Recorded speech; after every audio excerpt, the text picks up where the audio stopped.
Welcome back to Ravens Today. I'm your host, Connor Gioffreda, giving you all the latest updates on anything and all things Ravens. Please make sure to subscribe to the channel and like the video.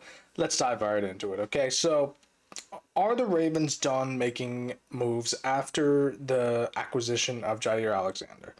Personally, no.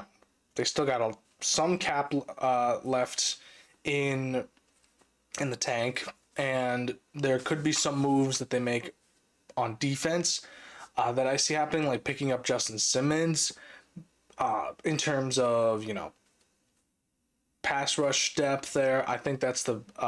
I've said that we should pick up, Diggs or Ramsey, but that would be more for corner depth there. And they're still, we would have to trade some assets for them. Simmons is a free agent, so we would be able to, get him for pretty dirt cheap, like we did with Jair Alexander, and we would add more depth to the pass rush position. I think that's the best move right now, and I think that that's what the Ravens are going to look at the most in terms of what other moves to make. I think pass rush is going to be the move that they look at and see what type of player can fit their defensive scheme. You have Kyle Van Noy, the veteran. Adafeoye has had a couple of years under his belt. But I still think adding a veteran presence there, mind you, I've said I wanted a veteran presence at corner. I still think we do. But pass rush, you can't go wrong with more pass rushers. So, especially, with the young core that we have now, with, the rookie Mike Green. So, I think that the Ravens are not done making moves defensively, and I think that we will see more acquisitions possibly before training camp starts or before any deadlines that occur. Moving on, we going to make any offensive moves? Will they add any more offensive pieces? I'm going to say no. I don't see the Ravens making any last ditch efforts for a wide receiver or a running back or a tight end. I don't think this is going to happen. Maybe I could see them going for a guard or an offensive tackle, something to monitor there, considering there's a battle going on during when training camp starts for that left guard and right guard position. I think that the Ravens are going to focus on their internal players for that. I don't think they're going to add any last minute additions to the team before then, if any. Again, maybe they'll do that, but this team is at least on offense, is one of the most complete we've seen since that 2012-2013 Super Bowl run. So, you got Derrick Henry, you got Justice Hill, Keaton Mitchell's 100% back, Zay Flowers, Bateman just signed his contract extension. You got Isaiah Likely, Mark Andrews, Charlie Kolar, DeAndre Hopkins. Mind you, I get it. DeAndre Hopkins is older, but I still think that he has some gas left in the tank to give to us. But again, I don't think the Ravens are going to make any more offensive moves. I think that any moves that they're going to make will be on defense and only defense. Moving on to what will Zach Orr's playbook look like now with the acquisition of Jair Alexander. I think he's going to have fun, man. I think he's just going to absolutely be, writing up plays that on defense and just having an absolute ball with it.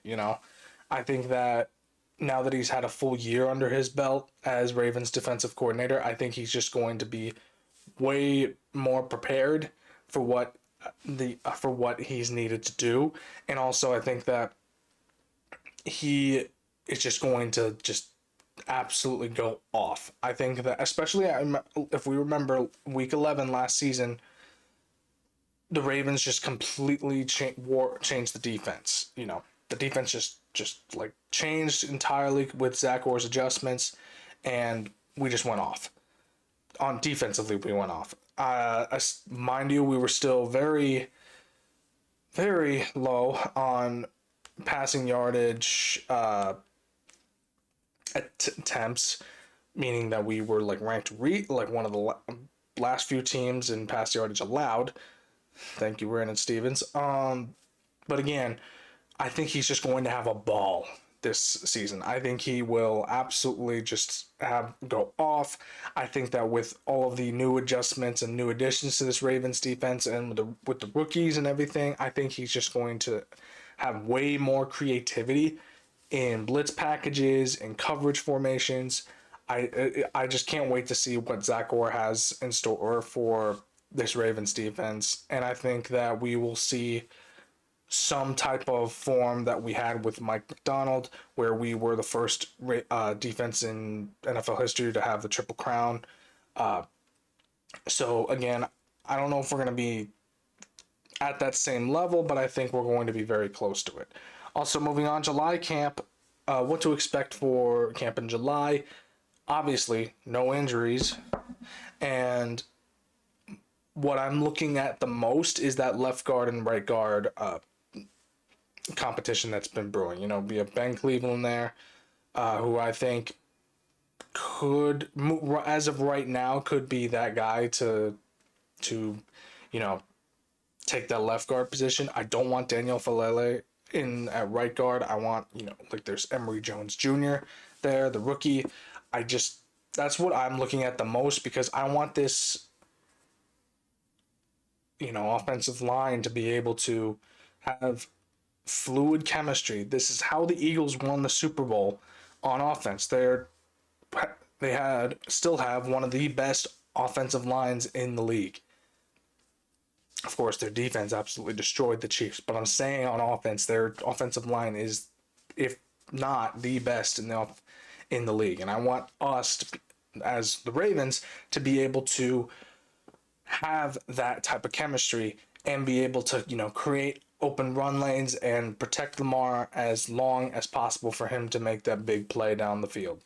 Whether it's, you know, him taking the ball and running, or him just like throwing it to Bateman or Flowers or DeAndre Hopkins. But again, I guess we have to wait and see what happens there. I am That's the real big competition that I'm seeing out of July camp, just to see where, you know, our offensive line is going to be, and especially with how fluid the chemistry is, depending on who is going to be in what position. But again, this is just the left guard and the right guard that we're looking at. Those are the only two positions that I'm looking at the most in terms of camp, and just seeing who is going to be placed where and who is going to be a named starter on the roster when we hit regular season. Thank you for tuning in to Ravens Today. I'm your host, Connor Gioffreda. Again, please make sure to subscribe to the channel, like the video. I will catch you all later.